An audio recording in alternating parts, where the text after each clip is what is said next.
தேவனுடைய ஸ்பெஷல் கேரை நீங்க பார்க்க ஆரம்பிப்பீங்க. யாருக்கு என்ன பண்றாரோ இல்லையோ உங்க மேல ஸ்பெஷலா தேவனுடைய கேரை நீங்க பார்ப்பீங்க. பட்சத்தை நீங்கள் பார்ப்பீர்கள். நேற்று இருந்த மாதிரி இன்று இருக்காது, இன்று இருந்த மாதிரி நாளைக்கு இருக்காது, மாறிக்கிட்டே இருக்கும். பட்சம் ஒவ்வொரு நாளும் தேவன் நம்ம மீது வைக்கின்ற தயவு கூடிக்கிட்டே இருக்கும். மாறிட்டு என்ன அர்த்தம் சொல்றேன், நம்ம ஒரு வார்த்தை சொல்லுவோம், மகிமை மேல் மகிமை, கிருபை மேல் கிருபை என்று சொல்றோம் பாருங்க. தேவன் உங்கள் மீது காட்டுகின்ற பட்சமும் அது நேற்று இருந்தது கிடையாது, ஒவ்வொரு நாளும் மாறிக்கொண்டே இருக்கும்.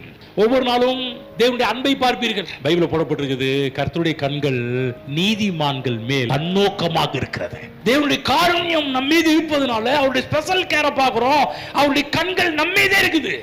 யூலியு என்று சொல்லக்கூடிய ஒரு நூற்றுக்கு அதிபதி பவுலை பட்சமாக நடத்தினான் என்று பார்க்கிறோம். தேவன் ஸ்பெஷல் கேரை தேவன் பவுல் மீது காண்பிக்கும்படி யூலியு என்று சொல்லக்கூடிய நூற்றுக்கு அதிபதிக்கு தேவன் கட்டளையிட்டார். நான் சொல்ல, உங்களை சுற்றிலும் இருக்கிற மேல் அதிகாரிகளுடைய பட்சம் உங்க மேல விழும்.